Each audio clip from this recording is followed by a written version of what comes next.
Okay, today we're going to talk about job order costing systems. Job order costing systems are used when each customer has unique specifications that are different from other customers. And so, for example, a cabinet maker has to go in and measure the unique dimensions of each and every kitchen and the preferences of each customer. So cabinets are going to be different from house to house. Okay, and so we have a lot of different companies out there that will use a job order costing system. Notice for party invitations, wedding invitations, graduation. Okay, you might invite 150 people. You pick the design, the look, the specific information. That's a job order. Movies are obviously going to be different from movie to movie, so that's a form of a job order. As opposed to process costing. Process costing is for companies that manufacture the exact same product day in, day out, month in, month out. And so we use a slightly different method for accumulating costs and determining the cost of our product. This chapter, we're going to focus on job order systems. All right, now remember, the flow of work in any company is raw materials get requisitioned into the production area. Requisition, simply a request. So we receive a customer order, and that generates a production order. And we're going to need raw materials, both direct and indirect. We're going to, of course, add labor, and we're going to incur various overhead costs in the production process. While we're manufacturing our products, it's called work in process. When we're finished with the production, it becomes finished goods. And then when we sell the inventory, it becomes part of cost of goods sold, which again is an expense. So in a manufacturing environment, we have three types of inventories. We have raw materials, work in process, and finished goods inventory. Now, when we talk about work in process, I'm just going to abbreviate WIP, work in process, or WIP. This is what's called a control account. Okay, we see control accounts a lot in all businesses. Accounts receivable. For example, if you looked at the financial statements, the balance sheet of American Express, you would see one line item called accounts receivable. And it's going to be in the billions of dollars because there must be 30, 40 million people with American Express cards. But they're not going to show you all 40 million. Obviously, that would be ridiculous. They're going to show you one number. But they keep track of all of us. We wish they didn't, then we could spend and not have to pay our bills. But each and every customer in what's called the subsidiary ledger, okay, we all get our little mini T accounts. And when you add up all the balances, it'll equal the balance in work in process, the control account. Now, with work in process, the subsidiary ledger are all the various job cost sheets. Okay, so here's job 1, job 2, job 3, job 4. We make these a little bit larger. And as we're working on jobs, and you can be working on more than one job at a time, you are going to record all the direct materials that go to each and every job as you requisition them. And a requisition is simply a request. Your direct labor costs, and we assign or apply overhead costs. These are the three product costs. Now, if we add up all the direct materials for all open jobs, that's what this number equals. Same thing with direct labor. Add up the 4 jobs direct labor, and that's how much direct labor is in the work in process control account, and of course, the same thing for overhead. Okay? So, anyway, you want to be comfortable with that concept, but each job that we work on will have its own job cost sheet, and as we're working on it, we will accumulate those costs. Now, let's look at the journal entries in a job order cost system, and you'll see similarities when we looked at financial accounting. Now, when we buy inventory, we simply debit inventory. This is no different than in financial accounting. We simply called it merchandise inventory. Now we're calling it materials inventory.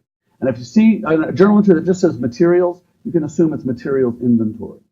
And so we're going to debit inventory because it's an asset. And when an asset increases, we debit it. we're either going to credit accounts payable, AP, accounts payable, or cash, depending upon whether we pay cash or we bought it on account.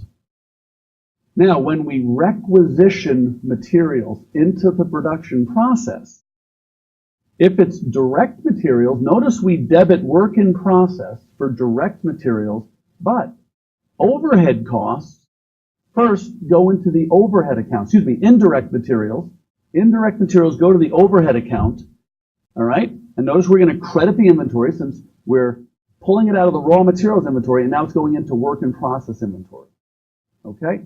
But overhead, we make a pit stop in the overhead account, and we're going to accumulate all those various overhead costs, and then we will apply them using that predetermined overhead rate.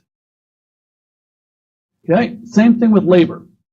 Now, we don't have inventory of labor, obviously, but as we incur labor costs, we designate direct labor as a direct debit to work in process, and then we debit overhead for indirect labor. Remember, indirect labor are things like supervisor salaries, the mechanics, the cleaning crew in the factory, etc. And of course, we credit wages payable. Okay, so now we're accumulating costs. We've accumulated the materials costs and the labor costs. Overhead, of course, is a little trickier. Okay, remember, overhead is all production-related costs other than direct materials and direct labor. So it's an awful lot of stuff that we can call overhead costs. We got the depreciation on the factory, on all the equipment in there. We got the rent or the lease. We have utility costs. We have property tax. We have insurance. We have the quality control department. We got purchasing. We got the cleaning crew, the security guard, all the indirect materials. Lubricants, fasteners, etc. So there's a lot of different overhead costs that we have to keep track of. All right, notice certain costs like straight line depreciation and supervisor salaries can be easily identified and allocated to the products that we produce. However, other costs such as lubricants for the machinery, insurance and property tax on the factory, cleaning supplies, and other overhead costs are difficult to assign to the individual products, which is why we have to create what we call a predetermined overhead rate. Okay? And once we determine this overhead rate, we're then going to transfer these costs, and the term that we use is we're going to assign or apply these overhead costs to WIP using this overhead rate. Okay? And our overhead rate is, the numerator is estimated annual overhead costs divided by estimated annual activity. So how do you know your estimated annual overhead costs? Well, if you've been in business for a while, you simply look at previous years and you look at the production levels. You project in your budgets how much you're going to produce this year. And from that, you could get a fair idea of how much it's going to cost you in overhead. Now, you always have to keep your eye out for changes in your work environment. If you have new equipment, if you've had a raise in people's salaries, if energy costs have gone up, then you need to keep an eye on the assumptions you made when estimating these costs. You need to update your information. Activity is any activity that we notice causes an increase in overhead costs being incurred. And historically, the activities that we've identified a direct correlation in terms of activity increasing and overhead cost increasing are things like direct labor hours, when it's a labor-intensive product that you're building, or machine hours if you have a lot of automation.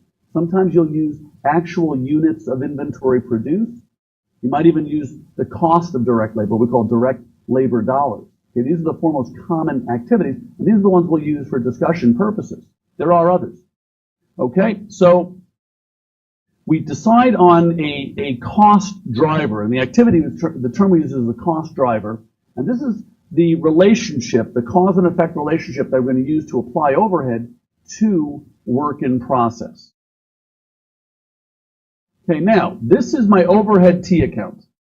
Okay, notice, all overhead costs debited to the overhead account are actual costs incurred throughout the year. So as we incur overhead costs, we debit overhead, and we credit a variety of different accounts.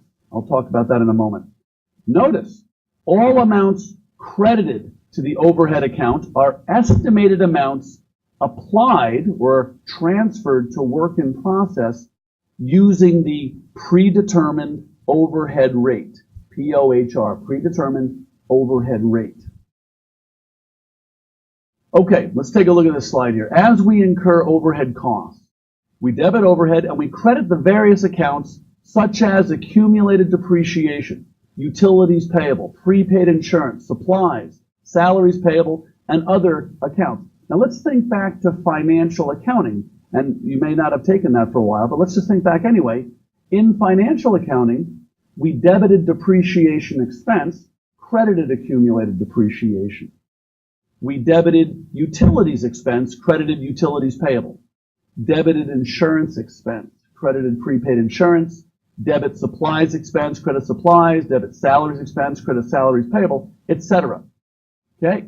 That was in financial accounting. In managerial accounting, what we're doing is we're capturing all of these overhead costs in the cost of our product, and the term that we use is we are capitalizing these costs.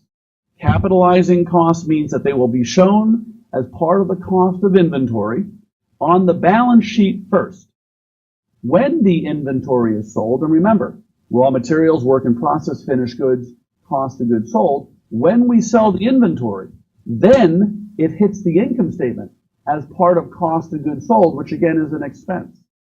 Okay? So we capitalize these costs. In financial accounting, we expense them. They went straight to the income statement. Here, they're going on the balance sheet first because they're part of the cost of building our product. So we have to include those overhead costs in the product. So we capitalize them. When they're sold, they hit the income statement as cost of goods sold. All right, so let's take an example of the predetermined overhead rate. Estimated annual overhead expenses, $2 million. Estimated annual activity, we're going to use machine hours in this example. So 2 million divided by 50,000 machine hours. For each hour that the machine runs, we have noticed, based on past experience, that collectively we generate about $40 of overhead costs. Remember that 2 million includes all the various different overhead costs that we mentioned earlier and a lot of others. Okay? So every hour the machines run, we charge $40 of overhead costs to work in process. Because remember, each job has 3 product costs: direct materials, direct labor, and overhead. So we're talking about overhead here. If the current job that we're working on has used 600 machine hours, then we will apply, which means transfer or assign $24,000, which is 600 hours times the $40 per machine hour. We're going to charge that particular job $24,000. Here's our journal entry. Debit work in process, credit the overhead account. I want to go back to the previous slide right here. Now the problem is, let's just say we pay property tax twice a year, in April and in November. But it's now mid-May and I'm almost finished with a particular job. I don't know how much property tax to charge that particular job. But I have to record my overhead costs as I incur them, but the bills come in unevenly throughout the year. And so it's difficult to know exactly how much of each of these overhead costs to charge to the product. Okay? So the debits, as we incur these costs, we simply keep track of them, we debit the overhead account. But once we've established that overhead rate, then we simply apply the overhead rate times the number of hours or units or whatever it may be to each job, so that we're able to know relatively accurately how much cost we've accumulated in each job.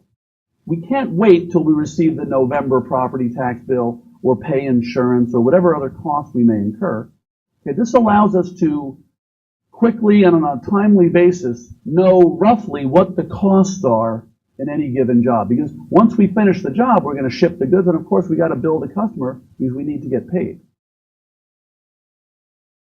Okay, so again, job used 600 hours, debit WIP, credit overhead.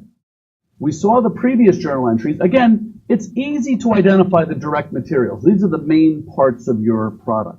Direct labor, you can measure direct labor. Overhead's a lot trickier. So we use this overhead rate to charge overhead costs to each job.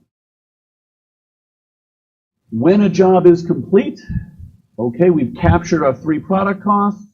Okay, now we have to do a couple of things when a job is finished. First, we divide the total costs right here. So let's say this job number 1 is finished. Okay, we add up direct materials, direct labor, and overhead, and we get the total cost. We divide this number by the number of units for this job. So if we had to make 100 units, then whatever this cost is, we divide it by 100 units, and we know that what each individual unit cost us for this job. And that's good feedback. It lets us know, because we've built this product before, are we doing it efficiently? Did we have some inefficiencies? And then we can try to find the reason and improve our process. We're always trying to run our business as efficiently as we can. Okay? So we divide the total cost of the job by the number of units produced for that job to determine cost per unit. Second, we have to transfer these costs out of work in process into finished goods. That's the next step in the flow of cost. Okay, so let's just say, for example, this particular job cost us $300,000. That's my direct materials, my direct labor, and my overhead. We produced 60,000 units to fulfill this customer order. 300,000 divided by 60,000 units it costs us $5 per unit. Now we would compare that to previous jobs where we made pretty much the same product. Okay, might have been some little cosmetic differences. We can see, did we do it efficiently, inefficiently, and we can investigate the reason why. Okay, the journal entry to transfer costs out of WIP inventory into finished goods inventory. Remember, these are both assets. So when you transfer goods out of inventory, it's going to be a credit, and when you put an amount into inventory, it's a debit. So it's going from WIP to finished goods. Debit finished goods, 300,000. Credit work in process inventory, 300,000. Upon sale, remember, just like in financial accounting with merchandise inventory, we have 2 journal entries in a perpetual inventory system. First, record the sale at the retail price, or whatever you're selling it to your customer for. It may not be a retailer necessarily, but debit either cash or accounts receivable, depending upon if they're paying cash or if it's sold on account. Credit sales revenue. Second, we have to record the cost of the sale. Okay? Debit cost of goods sold, credit finished goods inventory. These journal entries are identical to a merchandising environment, except this credit here, this would have been merchandise inventory. Instead, it's finished goods inventory in a manufacturing environment. That's the only difference. And now we've completed the flow of cost through a production process. Now, let's just take a look at this slide for a moment, because anytime you deal with an estimate, you know that it's not going to be right smack on the money. Hopefully, it's reasonably accurate, and if it's not, you got to review all the assumptions that went into your calculations, because something must have changed and you need to update those numbers to make them more accurate. Okay, let's take a look at this. At the end of the year, the total debits and overhead, which are the actual costs incurred, may be different than the total credits overhead, which is that estimated amount based upon my overhead rate. Okay? If there's a difference, which there will be, there always will be a difference. It might be over, it might be under. Any difference is transferred to cost of goods sold. For example, actual costs, the debits for the year were $250,000.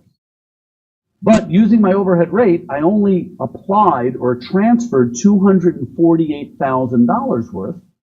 So I was short. I under-applied overhead costs by the amount of $1,500. Okay? If my estimate was perfect, which it never is, but had it been perfect, I would have transferred all $250. Well, at the end of the year, all of my bills have come in. I now know what my actual overhead is. I may have finished several jobs throughout the year, so I needed to estimate overhead, but now I know the exact amount.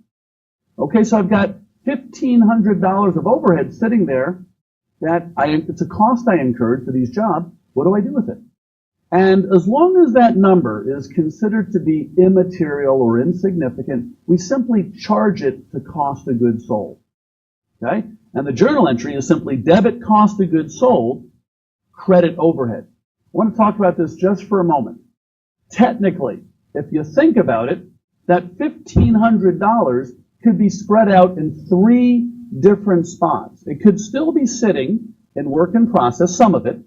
Some of it could still be sitting in finished goods in the warehouse, and some of it may have actually been sold. Okay, but to figure out which part of the 1,500 is in work in process, which part's in finished goods, which part's in cost of goods sold, that's difficult. And if it's an insignificant number, it's not really worth the time. And you know that eventually everything's going to get sold, so it will end up in cost of goods sold. Okay, so it's common practice to simply charge cost of goods sold when there's a balance remaining in the overhead account. Now in this case, we actually incurred $250. We only applied $248.5. We under applied overhead cost by $1,500. There's the journal entry. Okay, and notice the credit to overhead of $1,500 will zero out the account. Had the opposite occurred, okay, instead of 250 debit, 248.5, suppose this was 252,000 credit, then we actually charged more overhead to the products than we actually incurred. So it's $2,000 that doesn't even exist. We're going to correct that inaccuracy in the estimate. And again, the amount is assumed to be immaterial. And the journal entry will be the opposite. Okay? We had 250 and 252. I'm going to debit overhead for 2,000. That'll zero out the account. And I'll credit cost of goods sold because we charged more cost than we actually incurred. And so this kind of corrects the imperfection in the estimate process. Okay, last, selling and administrative expenses or operating expenses. Let's review the multi-step income statement. Okay? Sales minus cost of goods sold equals gross profit minus operating expenses equals operating income. Okay? And we know this is not the end, but we don't really have to talk about what goes below operating income. Okay, these are my product costs. Whoops. Direct materials, direct labor, and overhead. We capitalized those costs because they were on the balance sheet first, and they didn't hit the income statement until we sold them. Operating expenses, which we know are my selling expenses, and my administrative, I'm just going to abbreviate admin expenses. Sometimes this is called selling, general, and administrative, or SG&A. Okay, these are my operating expenses, and we refer to these as period costs. And the reason we call them period costs is that when we incur them, whatever time period that we incur them, they go straight to the income statement. They do not get capitalized. They don't go on the balance sheet. They go straight to the income statement where they show up in the operating expense section. So we treat them a little bit differently than our product costs, which do end up on the income statement as part of cost of goods sold when we sell the inventory. Okay, and that is job order costing.